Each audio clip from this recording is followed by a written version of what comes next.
Hello, my name is Jessica Hayes, and I am a certified active classroom trainer. And today's webinar is discussing why it is okay for students to struggle while learning. I have been with Active Classroom now for about 7 years, and I'm also a teacher, an English teacher and a history teacher in Alabama. So during today's webinar, we will first discuss why teachers talk when students meet a challenge rather than having them struggle. And I'm having a little bit of technical issues. It is not, oh, here we go.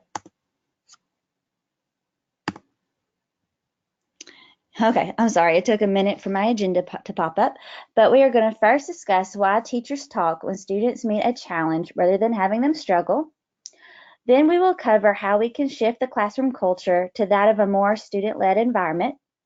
And during this section, I will lay out a few steps that can help you with this shift.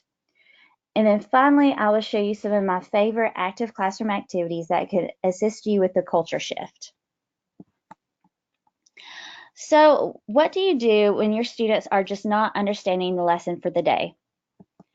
Do you just bask in the silence and confusion, let them struggle through it and figure it out on their own? Or do you buckle under the awkward silence and tell students what they need to know? I believe teachers, most teachers, including myself, have caved under the pressure a time or two and told students what they needed to know instead of enduring the silence. But why is this a bad thing?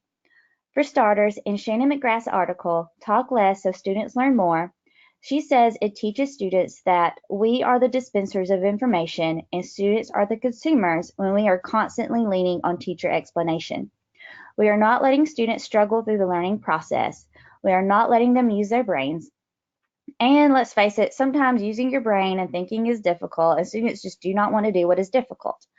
But how else are they going to learn? How else are they going to grow and develop skills crucial for their lives?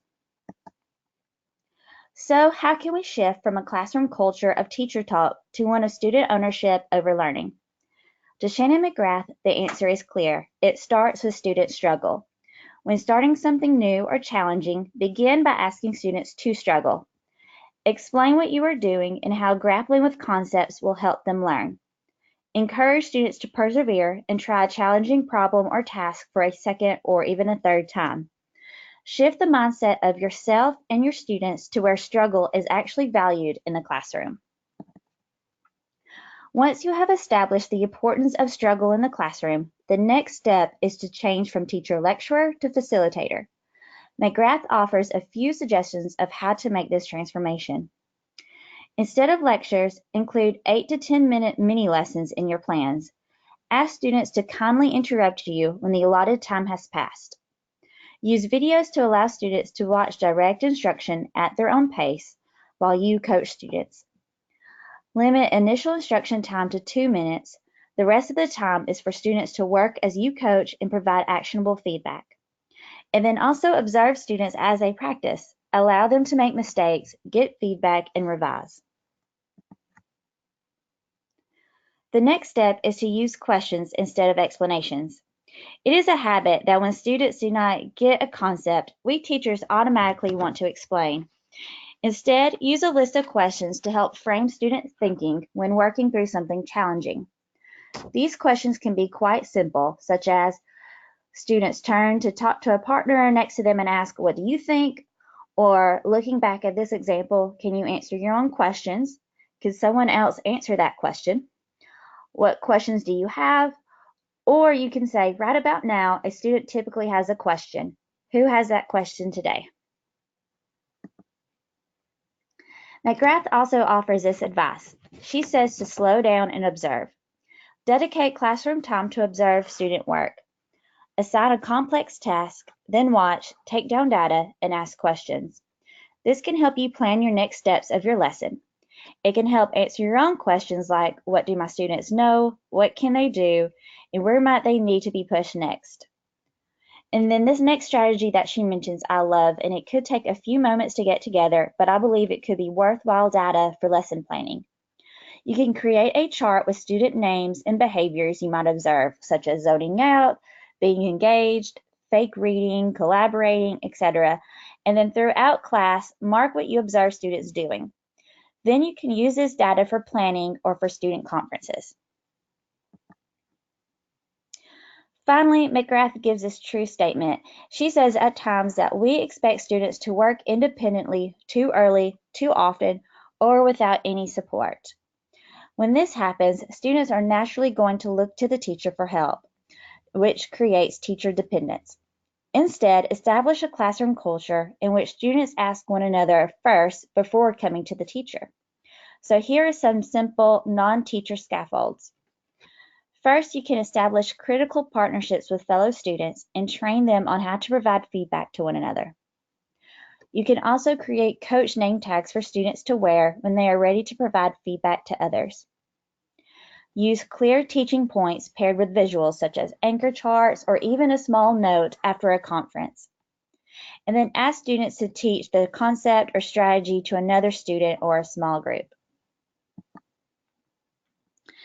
There are a lot of active classroom activities that can help facilitate struggle and student learning. So they can help in your quest in shifting from classroom culture to become less teacher dependent.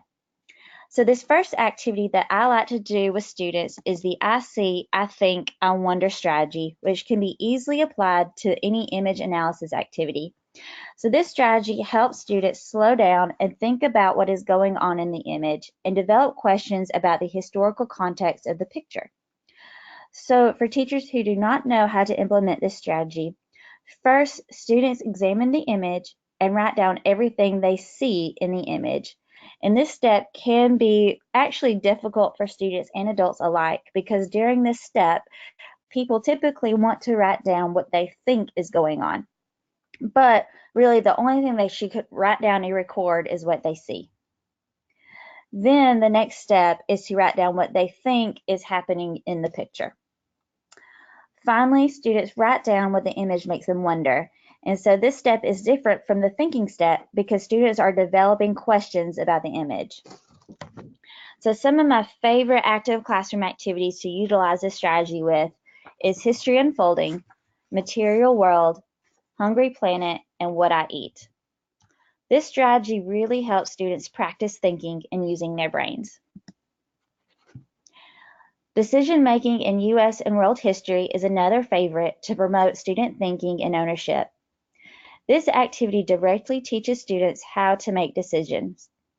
It presents students with a historical problem or issue and then several options on how to solve it. Then students think through the options and arrive at what they believe is the best solution. And so what I love about this activity is that it provides students with steps that they actually call page to help them make a decision. So the first step in the page is to identify problems and then consider other points of view. Then A, students are to ask for information, such as historical context and the reliability of sources. The third step is goals. So they may ask, like, what are the main goals and are they realistic? What are the main goals in trying to solve this problem? And then finally, effects. So they should try to predict any unintended consequences of the different options.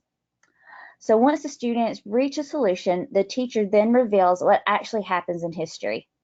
And so this is a great activity to use at the beginning of a unit, and it really gets students centered and thinking about the historical issues and the content that you're going to be talking about during a particular unit. Finally, debating the documents incorporates a lot of strategies that can help develop student ownership. It combines image analysis, decision making, and debate. Students begin by examining two sets of images and analyzing them by answering questions to better understand what is going on in the images. Then they have to decide which set would most likely help a historian better understand that particular time period. Finally, students have to write an essay explaining why they chose a particular image set over the other. There is also a written analysis activity that you can choose to do with students that goes through the same process as the image analysis activity. And it just provides a little bit more additional rigor to this activity. So as teachers, we really need to get more comfortable with the silence. We need to let go of the reins a little bit and let our students take control over their own learning. To do that, let students struggle with their work. Let's become a facilitator of student learning. Let's use questions to frame their thinking. Let's observe students at work and recruit other students to help with the learning process.